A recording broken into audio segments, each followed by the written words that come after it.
राज्यात अनेक ठिकाणी नगरपालिकेचा जो धुरा गुलाबाचा उधळला गेलेला आहे, त्यामध्ये गुलाल आपला म्हणत अनेक जण विजयाचे दावेदार झालेले आहेत. मोठमोठ्या प्रमाणात विजयाच्या रॅली निघतायत. अनेक ठिकाणी भावनिक नातं पाहायला मिळतं. काही ठिकाणी मुलगा वडील तर काही ठिकाणी मुलगी वडील असं विजय झालेलं पाहायला मिळतं. मात्र कराडची नगरपालिका ही देशाच्या इतिहासात एक नावाजलेली आणि राजकारणात कायमच चर्चेत राहिलेले आहे. आणि आज एक इतिहास घडतो या कराडच्या नगरपालिकेत, तो म्हणजे दोन भाऊ या ठिकाणी नगरपालिकेत विजय होऊन निघालेले आहेत. आणि त्यापैकी एकाचं नाव आहे विजय सिंह यादव तर दुसऱ्याचं आहे राजेंद्र सिंह यादव. आणि गंमत म्हणजे यामध्ये एक भाऊ होतोय नगराध्यक्ष तर दुसरा भाऊ होतोय नगरसेवक. पहिल्यांदा आपण नगराध्यक्ष झालेले राजेंद्र सिंह यादव यांची प्रतिक्रिया जाणूया. काय सांगाल मेहरबान, गेल्या जवळपास 6 टर्म तुम्ही संघर्ष करत इथवर पोहोचलेला आहात. निश्चितपणे या ठिकाणी गेल्या 6 टर्ममध्ये म्हणजे आमचे समाजामध्ये काम करत असताना, राजकीय क्षेत्रामध्ये काम करत असताना संघर्ष आम्हाला नवीन नाही. दर पंचवार्षिकला हा संघर्ष आमच्या वाट्याला येतच असतो. परंतु या लोकांच्या प्रती सर्वसामान्य माणूस केंद्रबिंदू मानून त्या गावाचं हित जोपासण्याचं काम आम्ही अखंडितपणे आमच्या गेली 27 वर्ष झालं चालू आहे.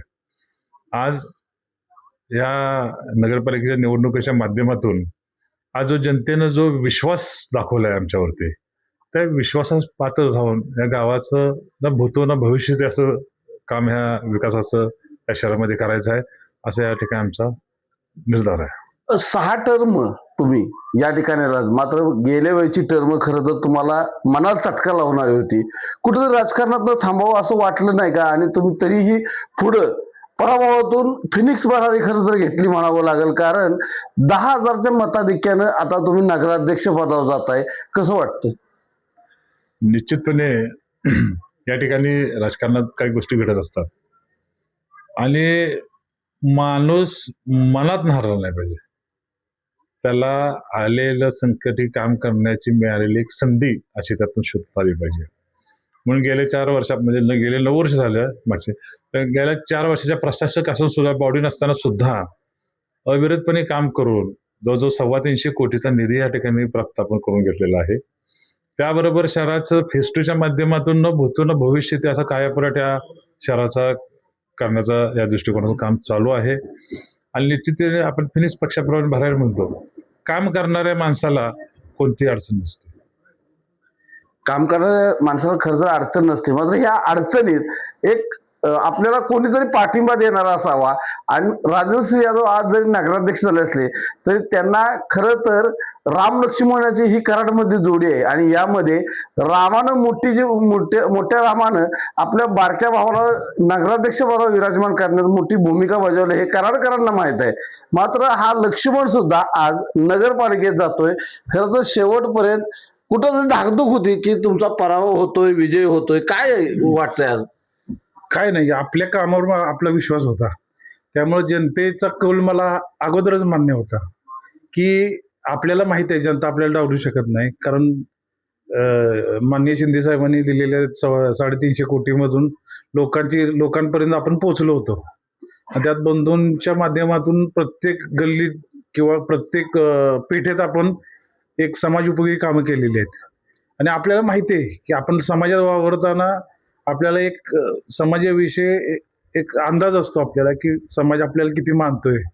आणि त्या अंदाजानुसार जरी आपल्याला वाटलं की बाबा पहिल्या फेरीत दुसऱ्या फेरीत आपण माग आहे, तरी मला एक अंदाज होता की जनता कमीत कमी चांगल्या लीडने आपल्याला निवडून आणणार. आणि तसंच झालंय. ते जनता खरं लीडने निवडून देईल, पण तुमच्या मागे एक नावाचं मोठं वलय आहे, ते म्हणजे शाहीर आत्माराम यादव. काय येरवळे सारख्या छोट्या गावातनं तुम्ही आला आणि कराड सारख्या एवढ्या मोठ्या शहरात तुम्ही स्थिर होताय, वडिलांची पुण्याई म्हणायची? हा, निश्चित ही वडिलांची पुण्य आहे. कारण वडील आमचे पेशाने शिक्षक होते. त्यांनी दिलेले आचार विचार आम्ही त्या आचार विचारावरती चाललेलो आहे. त्यामुळे समाज हिताची कामं आम्ही केलेली आहेत, आमच्या मित्रमंडळींनी केलेली आहेत. त्यामुळं समाजानं आम्हाला कधी डावललेलं नाहीये. त्यामुळं निश्चित वडिलांनी शून्यातून उभा केलेले जे काही विश्व आहे आपलं, त्याला अनुसरून आम्ही काम करतोय. खरं तर आपण बघितलं की ही दोन राम लक्ष्मणाची जोडी आता कराडच्या नगरपालिकेत पाहायला मिळेल. कराडची नगरपालिका म्हणजे स्वर्गीय यशवंतराव चव्हाण, पी.डी. पाटील, ते त्यानंतर राज्याचे माजी मुख्यमंत्री पृथ्वीराज चव्हाण असतील. आता सातारा जिल्ह्याचे सुपुत्र उपमुख्यमंत्री एकनाथ शिंदे यांच्या माध्यमातून ही जोडी काम करत आहे.